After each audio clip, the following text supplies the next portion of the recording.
Hi, this is Brian Allgeier from Insomniac Games. I'm the creative director on Ratchet & Clank Into the Nexus. Into the Nexus is a return to the classic Ratchet & Clank style adventure and continues Ratchet's story arc from the Future series that included games like Tools of Destruction and A Crack in Time. Here's some footage from close to the beginning of the game. Ratchet and Clank have stowed away on an enemy ship and landed on planet Uruk, where they are in search of escaped convict Vendra Prague and her brother Neftin.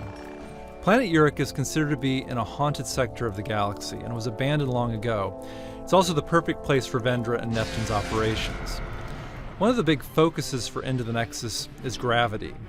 This is something that Ratchet games have explored with spherical worlds, and Into the Nexus goes further by incorporating gravity manipulation in both our weapons, gadgets, and a new game mode that I'll be showing in a little bit. Here Ratchet is using a gadget called the Grav Tether that allows him to create these gravity beams between targets.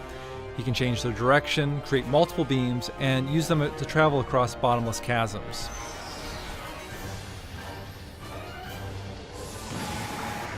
Like the earlier Ratchet & Clank games, this level has a hub area with branching paths. On the left path, Ratchet encounters some blade balls, which is a perfect situation for the Winterizer. This weapon delivers holiday cheer by firing out a stream of snowflakes, holiday tunes, and an Arctic blast that transforms enemies into snowmen.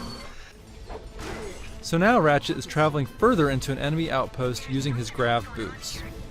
Some might recall this enemy faction called Thugs for Less that were featured in Going Commando, the second Ratchet & Clank game on the PS2.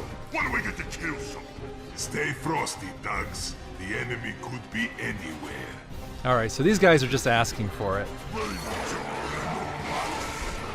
So you can see these enemies have turned into their own unique version of snowmen. You can try the Winterizer on different enemies and each time get a different result. The weapon upgrades and will later drop holiday presents that give out health and ammo. In terms of gravity-based weapons, we have the Vortex Grenade, where you can fire out a vortex that sucks multiple enemies into the air, allowing Ratchet to pick them off or focus on other enemies. The Vortex Grenade is great for crowd control, and it upgrades to fire out multiple vortices. Into the Nexus has a spookier quality than past Ratchet games, and a weapon that shows off that quality is the Nightmare Box. Ratchet can toss this box out and it opens to unleash a hideous creature that scares enemies. You never know what creature will pop out. There are skeletons, horned demons, giant eyeballs, and of course scary clowns. The Nightmare Box is a great distraction weapon and will later upgrade to attack enemies.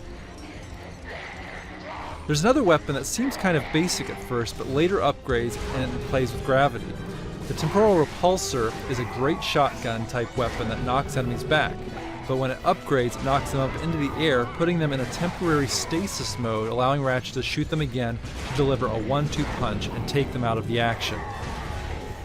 As Ratchet takes out more thugs, Vendra becomes wise to him, getting closer to her, and starts a one-on-one dialogue. This kind of villain-hero relationship has been very important in past games like Tools of Destruction and A Crack in Time, where we've had villains who had a connection to Ratchet or his past.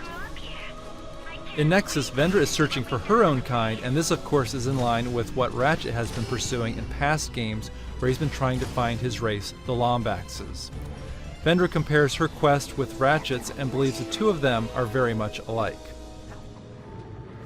In terms of the haunted spooky theme, the phrase we came up with during the early stages of production were exploring the darkness of space, where you are in these dark areas of the level and don't quite know where you're going.